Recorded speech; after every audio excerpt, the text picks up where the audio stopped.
Hey, Tall Skulls. We're just going to jump in real quick with a bit of timely news for you before we dive into the episode. So I don't know how much you guys follow Jethro Tull News. We may be your only source for news, so that's why we're here. But Ian Anderson has had a bit of a reveal of some health issues that he's been having.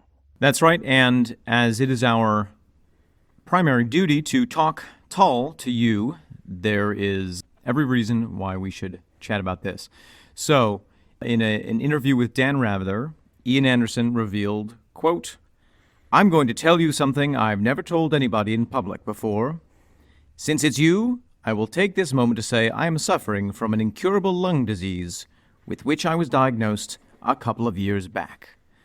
Ian Anderson was referring to a condition called COPD, which he apparently has been suffering from over the last number of years, and he has months at a time where it affects him more severely. It is a condition of the lungs, and he cites his 50 years of exposure to fog machines as the probable cause. For those of you who don't work in entertainment, fog machines, also called hazers, use a fluid which is vaporized into a suspended particle smoke. It's made using mineral oil, and while they say that small levels of inhalation are safe, and there are ways of testing those levels in theaters at least, prolonged exposure can cause lung damage, and it seems like this is what's happened to our dear friend Ian Anderson.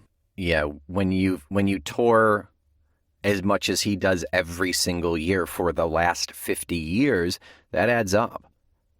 Nick, do you want to tell us a little bit more about what COPD actually is? Yeah, definitely. COPD stands for chronic obstructive pulmonary disease, and it's a chronic inflammatory lung disease that causes obstructed airflow from the lungs. It's basically full-time asthma, essentially.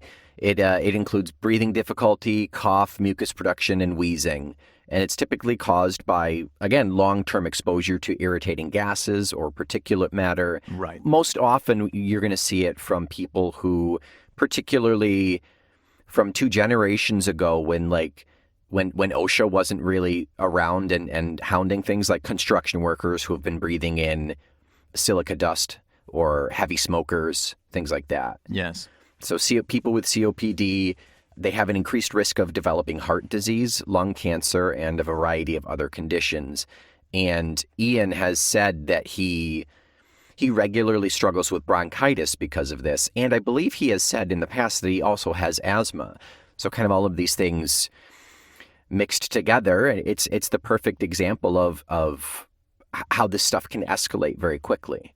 Now, lest we worry ourselves sick with this news, it's worth noting that Ian has said he's not going to keel over anytime soon. He's been 18 months without a serious exacerbation, as they call it, and he is currently in quarantine during the current pandemic, in isolation at his home in southwest England, where he's surrounded by 40,000 hardwood trees he planted himself, because of course he did. What better way to get the purest oxygen ever? Yes. Be sure to check the episode notes. I've got some info on COPD there, a link to some info from the Mayo Clinic, and 2 Rolling Stone articles that we're citing here for this information that Ian put out. And just to leave you with a little quote from the Dan Rather interview regarding the current pandemic, Ian says, "This is the time for reflection. I think people should invest in understanding and learning to handle the truth. And the truth is not pretty. But in a way, I'm an eternal optimist. I think we will get through this, but I hope we've learned some positive lessons along the way, that a year or 2 or 2 years from now, we'll look back on this and say, hey, let's continue to curb our relentless consumption of resources." Yeah, he's been a big vocal advocate of that for a while now. And I can second that.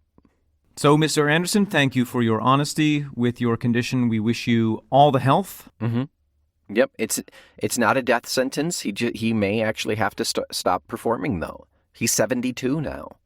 That's right. Yeah. So it's not the end all be all, but it's a reality of for people exposed to this kind of stuff. That's right. So send warm wishes his way, which he will fight off when he sees them coming.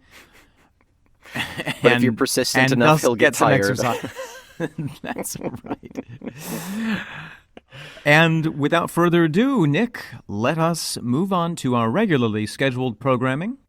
Yeah, enjoy this last episode of Thick as a Brick. Ooh. Talk to you later. Ladies and gentlemen, debate putting on trousers, reschedule your big outing to the mailbox, and consider whether petting your cat counts as exercise. Because it's time to talk Tull to me. Meow meow meow meow meow meow meow meow meow meow meow meow meow meow meow meow meow meow purr purr purr. I heard on Wait, Don't Tell Me this weekend that Walmart is showing sales of shirts have skyrocketed and sales of pants have dropped drastically. Sounds about right. It's a sign of the times. I am Omen Sade. And I am Nick McGill. Together we are Feckless Momes. And this is Talk Tull to Me. An armchair voyage through the couch cushions of the collected works of Jethro Tull. Every popcorn kernel a song, every dust bunny an album, until we have cleaned the entire living room of prog rock. Get rid of that nasty prog rock. Omen. Yes, Nick.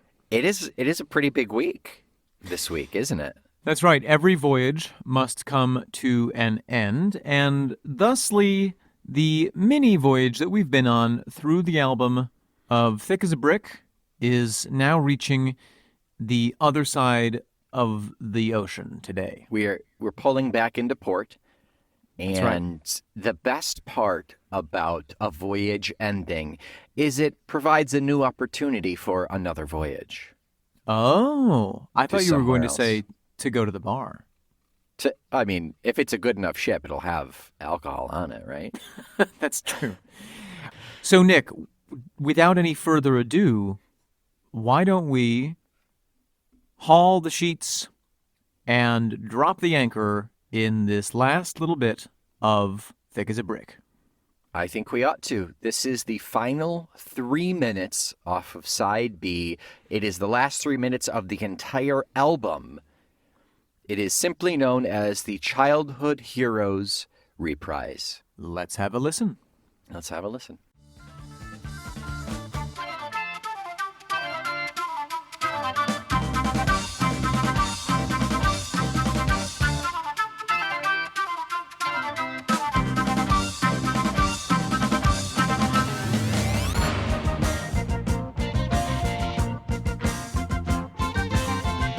So, Omen, Oh, Nick. nothing we have technically not heard before. Yeah, it's a wrap up. It's almost it's really hearkening back to kind of some of the classical traditions that we have mentioned once or twice on this podcast, because it really is a sum up, a quick review of almost all of the musical themes that we've heard throughout the whole album. Yeah. It's an overture. Or I would even venture so far as to say a reprise. An underture. What's underture? That doesn't even make My any feet sense. are under mature right now. Yes, exactly. It's a reprise, but done in such a delightful and delicate and unexpected way.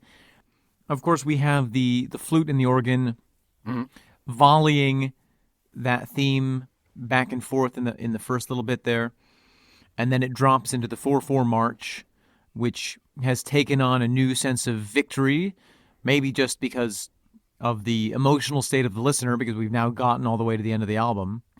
I've made it, and I'm alive. Yeah. And then it really, fairly quickly, in just about 2 minutes or less, knocks through all of the major themes that we've heard. And it's like in in a Broadway show what you would call the mega mix.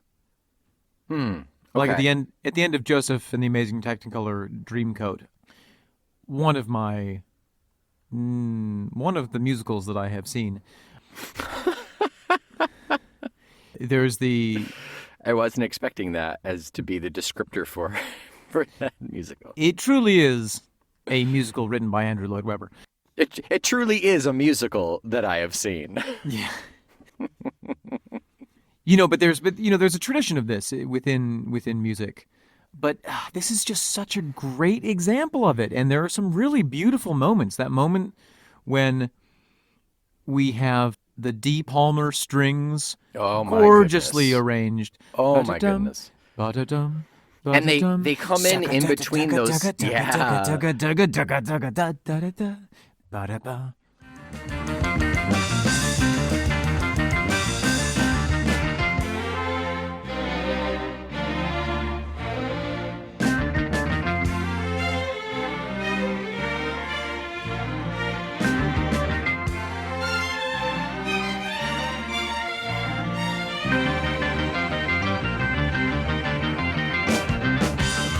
They get spliced into that really hectic sound, and it's just, oh, Deep Palmer.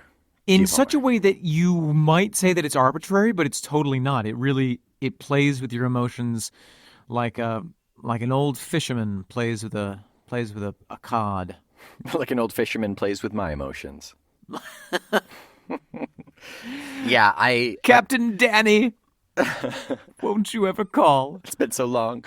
At this point, I don't need to gush anymore about the strings.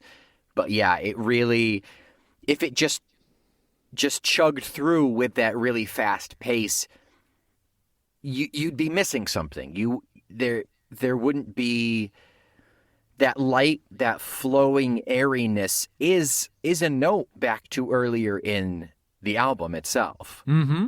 And it's nice because it really does tie in with the dichotomy that we've seen, the kind of juxtaposition and things swapping back and forth quickly and unexpectedly.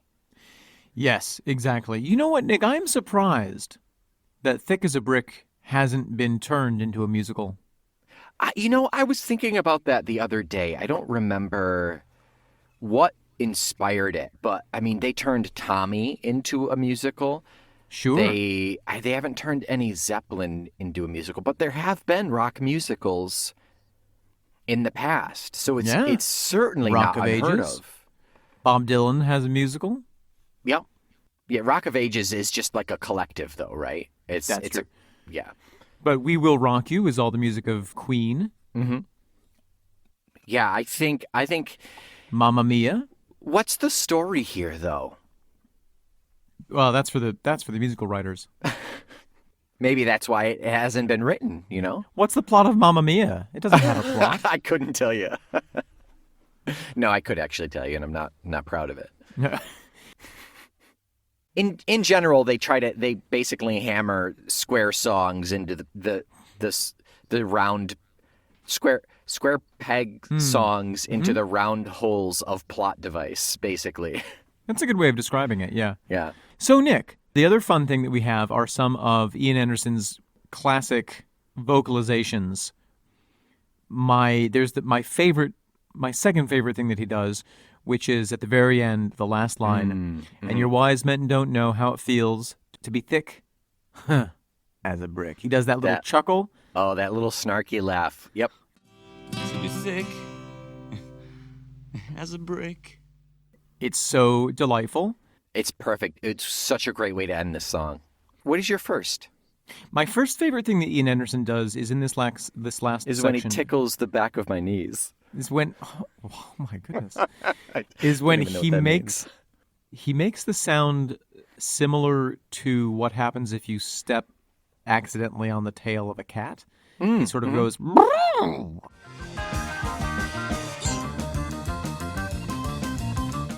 It's just so fun, and it's just such a weird expression of his strange individuality, and that's why we love him, isn't it?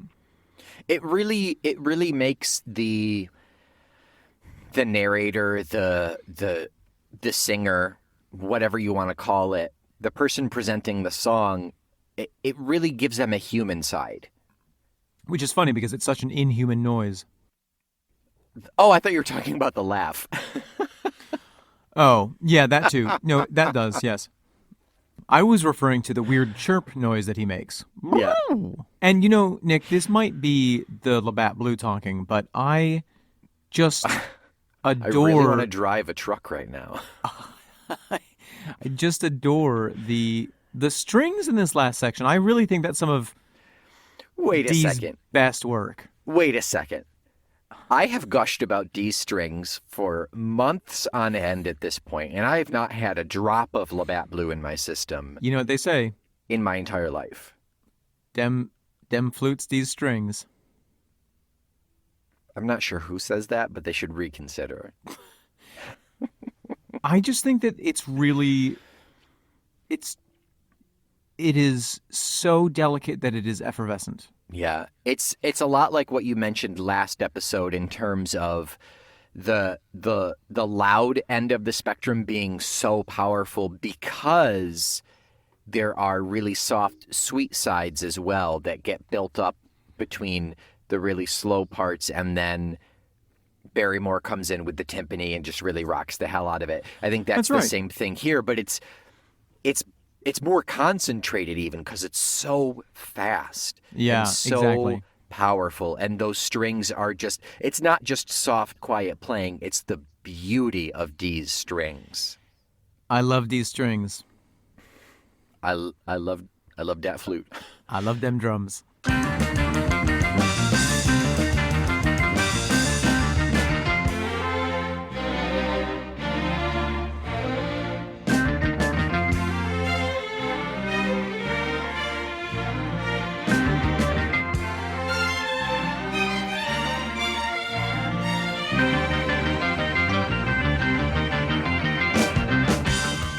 I think that this is the sort of thing, the thing that we're talking about right now, Nick, is the sort of thing which really sets Jethro Tull apart from Aerosmith, for instance, or Ozzy Osbourne, or Metallica. I don't know Metallica that well, so I can't really say. It's probably safe to assume. There's so many rock and rollers who make use of loud, to use an Italian phrase. And then, then we have Led Zeppelin, who, uses some dynamics, but it's usually like Sure. soft, so we can get loud. Yeah. Volume just for emphasis. Right. And volume being a one-way street. Okay. But with Jethro Tull, there's really a clear sense of dynamics in a sort of post-romantic classical usage. I mean, it's almost like Ravel or Chopin. There are moments which shock you and then drop away, and it's so fast that you even wonder if you heard it correctly. Yeah. Classically constructed. Classically constructed, brewed with modern technology, drunk in space. I didn't follow any of that. Even the part that I added, I didn't follow any of that. So the lyrics in this portion, I think, because literally nothing has been added lyrically here. It's just recapping. It's just stuff that we've heard before. The lyrics are the vehicle to the instrumentation, to the music. They're there to break up these different portions that we're hearing musically.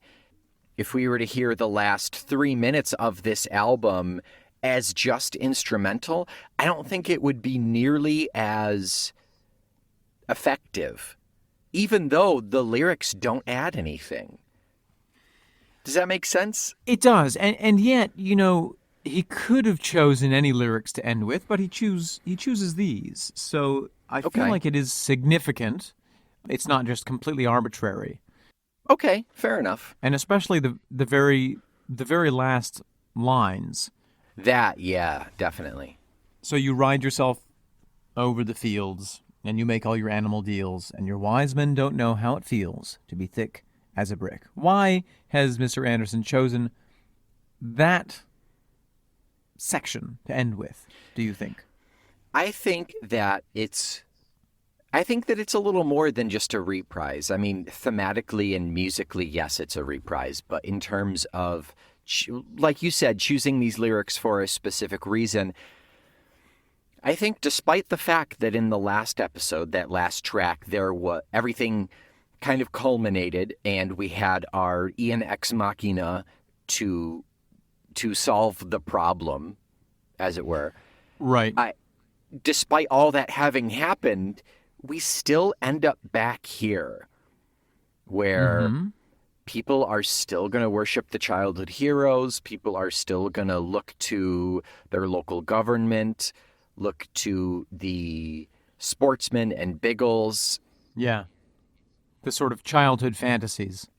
It will all continue to be cyclical, and whether it's actual warriors from the 1600s riding into battle over a field or businessmen meeting over a long mahogany table to make deals and buy out Disney or whatever. Like the little piggies that they are. It doesn't matter what iteration it takes. This will continue to happen. There will always be a wise man. There will always be a fool, a father, a son, a poet, a soldier. Right. Right. Painter. They're archetypal. Yeah. Yeah. Even and when that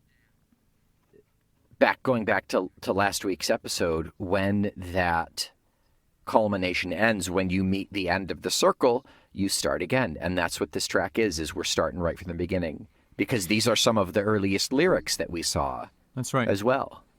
Now, Nick, do you think that it's possible that, so we've had this juxtaposition of the wise man and the fool and, the complete separation from society because you're too good for it of the wise man versus the thick as a brickness.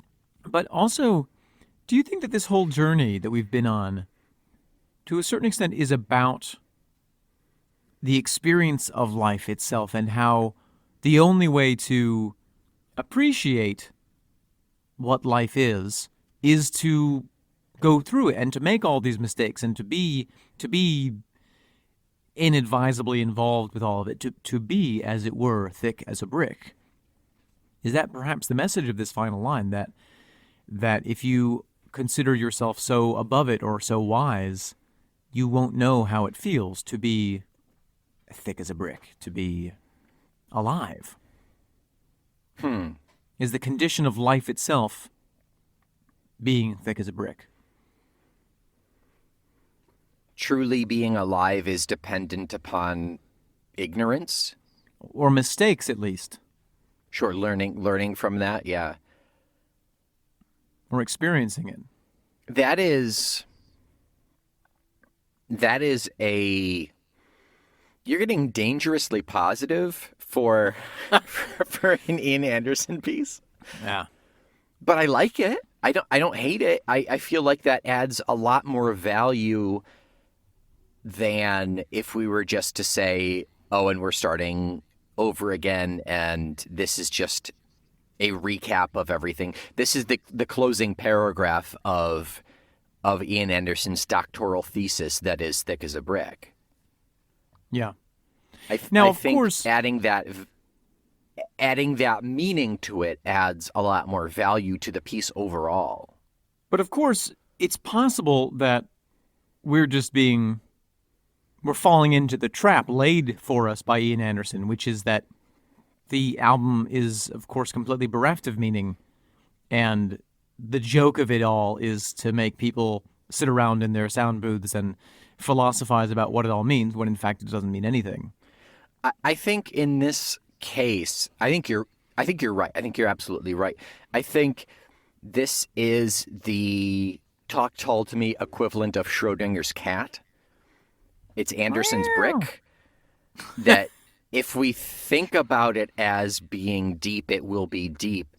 But if we just take it as what it was originally billed as, which is a tongue-in-cheek, great big epic joke, then that's what it is. You're saying that the brick has width and thickness and dimension, but as soon as you measure it using any system, you'll get the wrong measurement. Everybody has their own measurement system when it comes to measuring this brick. Right, and they're all wrong. And they're all wrong. Because the act of measuring it makes it impossible to measure. Just by acknowledging that it needs to be measured makes it wrong. And because it's in the same box as the cat will scratch you if you try to measure it. And the brick is now radioactive, so wear protective gear. Now, there's a third scenario that I'd like to float here. Please. I'm greatly intrigued. So the scholarly analysis of Thick as a Brick, of which there is a perhaps surprising amount. Beyond what we've done over the last 8 months? Or 8 weeks, rather? It feels like 8 months, doesn't it? Right. Well, so there are two basic theories. One is that it's all a big joke, and Ian was just making fun of all the concept albums and quote-unquote deep thoughts of the rock and rollers at the time. It was the ultimate troll. Yes, exactly. Yeah. And then the other side of it is, oh, well, he really did sort of mean there to be some deep meaning and then tried to pass it off as a joke to obscure it. Yeah. I wonder if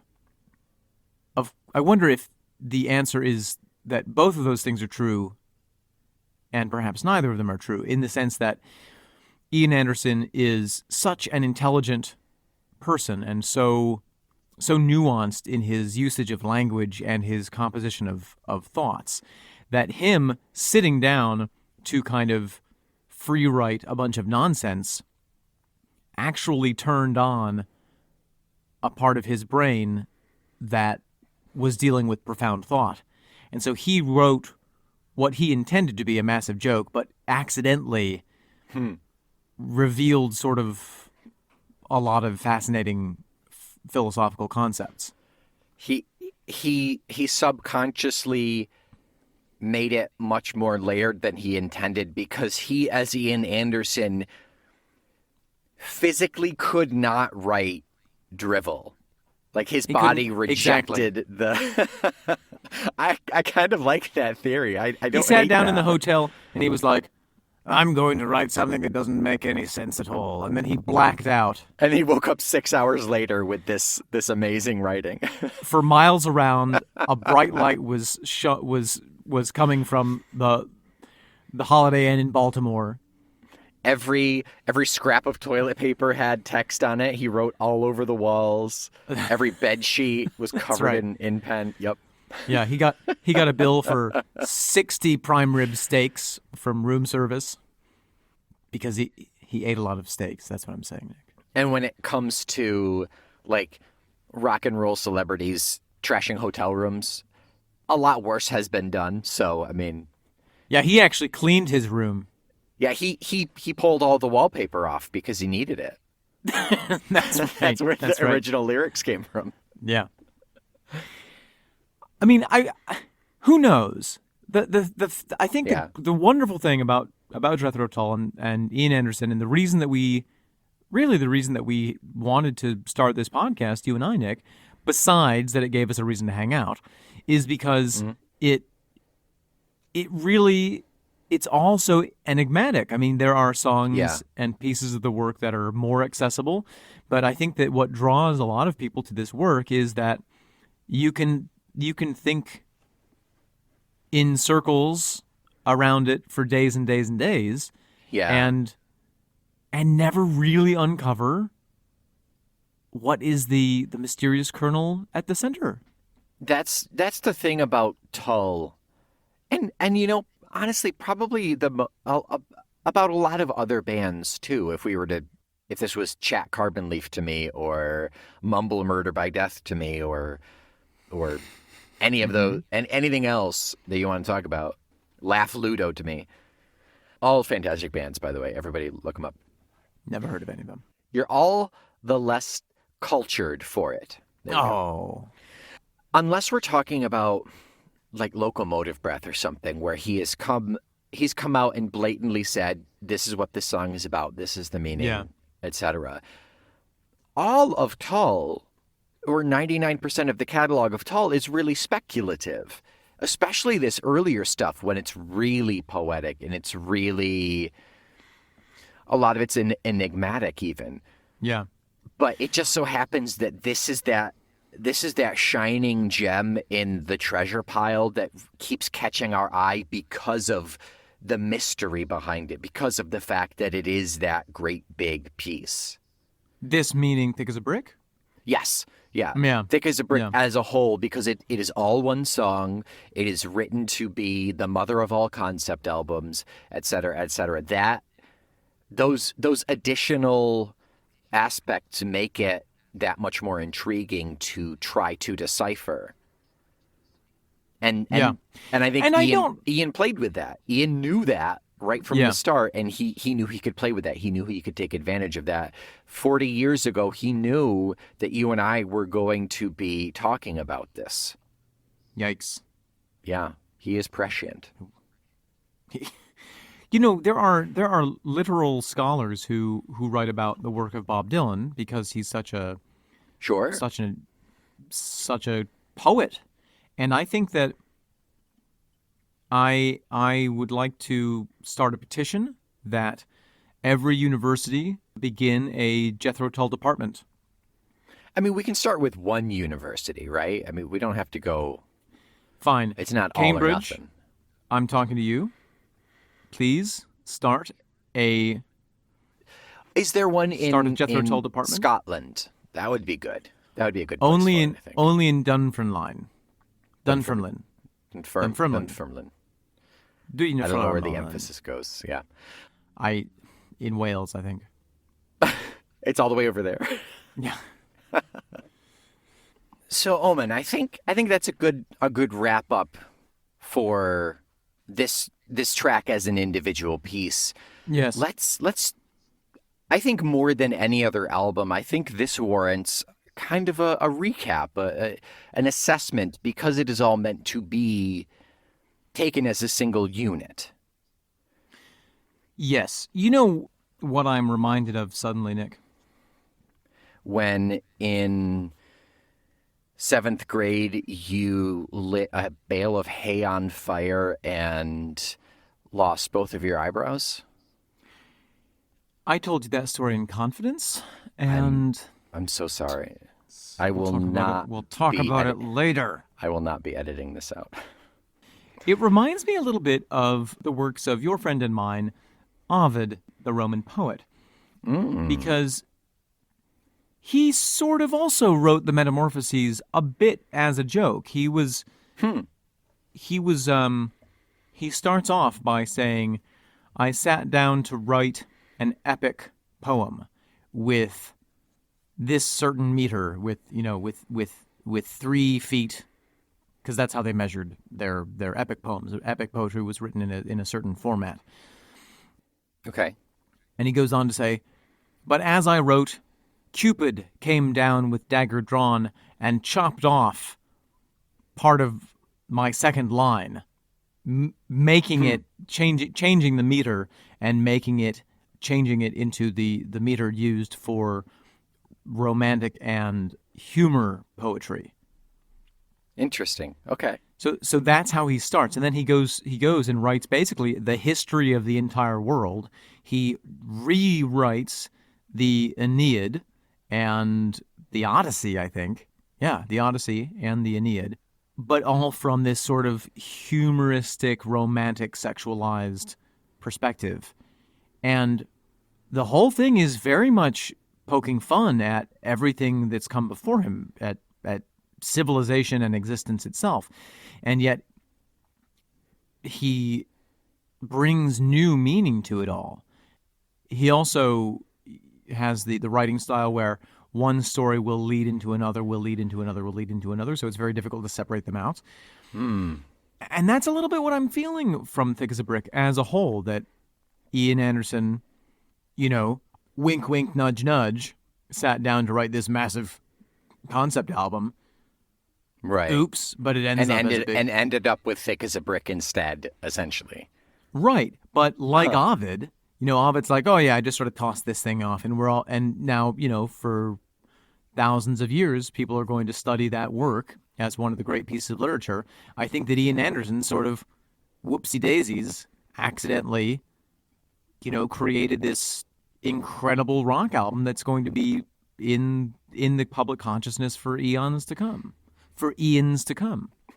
Well, it's a great way, a lot like we've speculated about Thick as a Brick. It's a great way to hedge your bets and say, well, if this turns out to be crap, it turns out to be crap because Cupid, blah, blah, blah, hashtag because Cupid, that no one will take it seriously because you started out saying, well, sorry, I really wanted to, but turns out my muses had other plans, essentially. Right. And what I'm taking away from this now is that Ovid had some very original satire, and was the original his Metamorphoses were the original Prague album. Yeah, he's often called the Ian Anderson of classical literature. The progenitor of Prague, the Prague-genitor. Yeah. So this album, pretty much like every other Tull album we've done thus far, and I imagine the trend will continue. I've gotten such a better appreciation after we've broken down the pieces, particularly Yes. this album. It's unless you take a really scholarly aspect of sitting down and listening and reading the lyrics and paying a lot of attention, probably something significantly easier to do 40 years ago when the album came out. I now understand it for what it was, supposedly for what it was meant to be. I now appreciate it more musically and lyrically all together as a piece, as opposed to just listening to it when I want to listen to Thick as a Brick. I'll listen to Thick as a Brick. I never quite understood the entirety of what was going on, and therefore I never really got it. And that's why, starting next week, we are going back to the beginning of Thick as a Brick and doing every section again. Pretty darn close, because starting next week is Passion Play. Oh my goodness, I'm so excited. Yeah. And there's fabled stories behind Passion Play too, which is going to be very exciting. But we are wrapping up Thick as a Brick currently. Let's not get ahead of ourselves. Sure. So I definitely appreciate Thick as a Brick as a whole more. But I also really kind of appreciate those separate pieces as well. Yes. I found myself, because I edited last week's episode today, Yeah. or last evening rather, I found myself whistling that part all day today. I couldn't get it out of my head. It really stuck. Even just musically, simply musically, it's an earworm and it really sticks with me. Yeah. And I like this album significantly more than I did going in. I mean, this album really is an oeuvre. Isn't that just a work? A work? Yeah, but it's in a different language, so it means it's like super cool. Oh, okay. Yeah. So I'm not to get way far ahead of us, because Yeah. wait for it. It's not until, where did it go? It's not until the start of 2022 that we're going to get into A. But I'm kind of looking forward to A, because I know I've given a lot of crap to A. Yes, yes. But I'm looking forward to diving into those individual pieces and looking at that album in a much more scholarly, contemplative way. Yeah. Well, and I think that's the brilliant thing with the works of Jethro Tull, Nick, is that, it's like your backyard. You might look at it and think, what a mess. But in every square foot, there are more bacterium than there are human beings on the planet. Bacterium is singular, bacteria is plural. There are So more it'd bacterialites. Isn't that a part of emergency? Isn't that Or I like to call them little guys. so many little guys out there in the yard? Yeah. Well, Nick, I have nothing else to say about this album. As a whole, nothing. You got nothing. No recap. No nothing. I don't. And the thing is, Nick, if you and I were stranded on a tiny planet like the Little Prince, if we were two little princes, Nick, on I don't speak French. on a little, well, we'd have plenty of time for you to learn. We could talk about this album until we were old people and still never really get to the bottom of it. And therefore, I think the most delicious aspect of this album is the mystery itself. Where did it come from? Where will it go? Where did it come from? Cotton-eyed Joe. Nick-eyed Joe. If it hadn't been for Cotton Eye Joe, I'd been married a long time ago. Where did you come from? Where did you go? Where did you come from, Cotton Eye Joe? If it hadn't been for Cotton Eye Joe, I'd been married a long time ago. Where did you come from? Where did you go? Where did you come from, Cotton Eye Joe? That I think we're best off just leaving it here. We can always come back to it for our appreciation of it. I think you're right. I have one more question. Go on.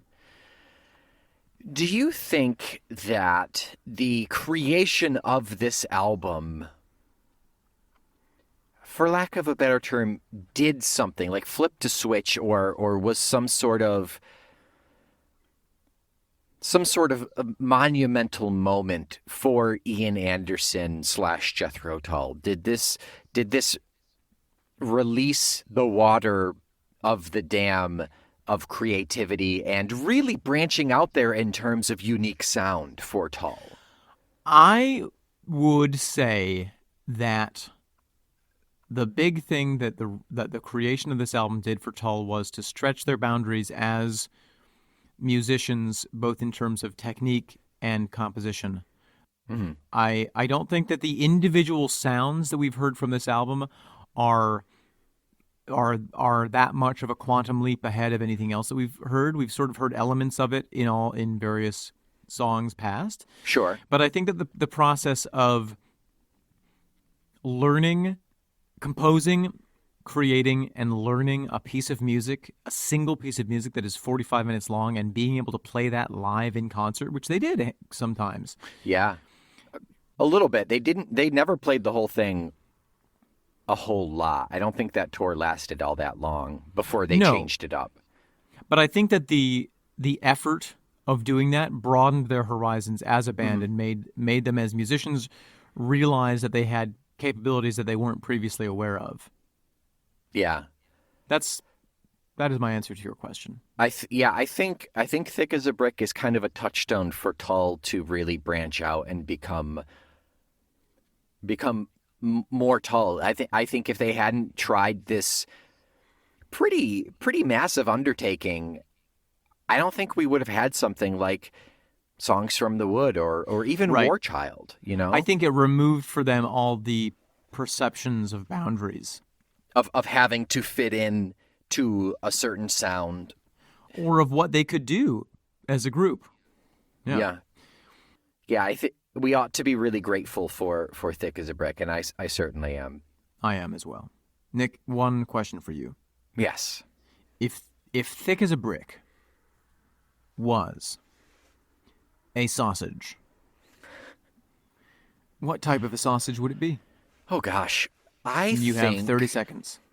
A venison sausage with anise and dill. Yes. And maybe a little basil in there just as an undertone. I know it would be overpowered with the anise and dill, right, but I think it would add a nice sweetness to it, a nice gaminess. And it would have to be like wood grilled. You get a nice smoky flavor off of it. I think you'd lose a lot in the frying pan. Yeah. Nick? Yeah. You are correct. Yes, I have that written down on my index card, word for word. Well done.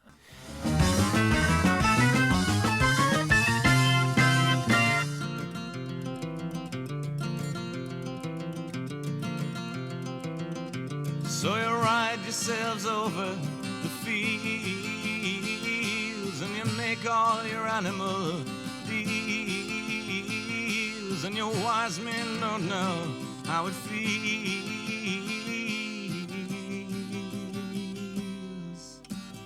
to be thick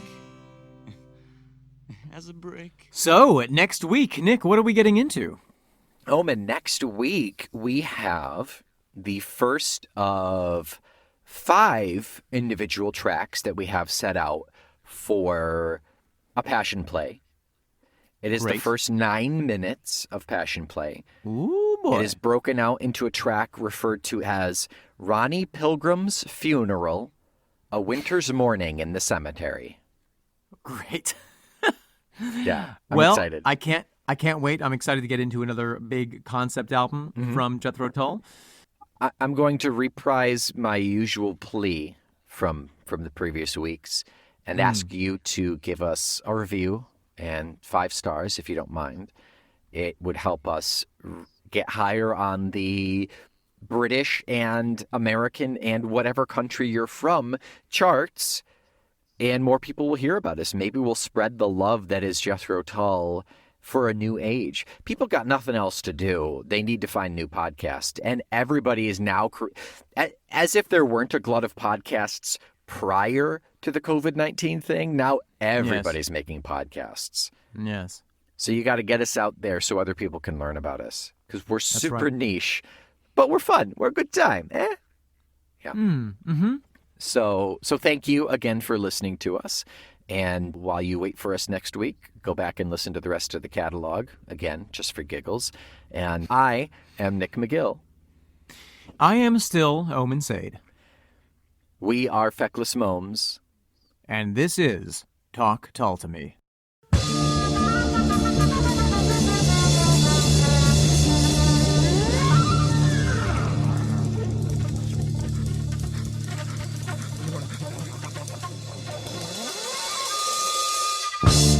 So, Omen, now that we've recapped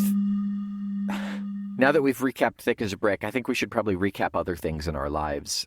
Okay. What would you give me, like, a sentence, 10 words tops, about your wood carving experience now?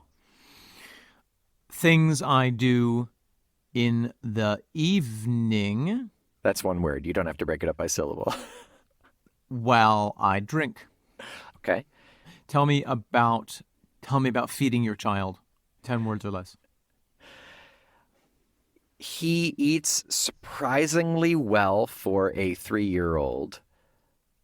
That's it. You're done. That was 9. Yeah, I got nothing else. Awesome. Yeah. Okay. Great. My turn. What is it like to have a cat for the first time in your life? Oh, no, you kind of had cats growing up. Never mind. I take it back. No. First time in a while. First time in a while. What's it like having a cat? Hair is on everything I Correct. own. Yep. Oh my God. Poop. Yeah, that is accurate. That's an assessment for anyone owning cats. Yeah. All right, Nick. 10 words or less. What is Talk Tull to Me a proud member of? It is a proud member of the Feckless Momes audio. Oh, shit, I ran out of room. Network.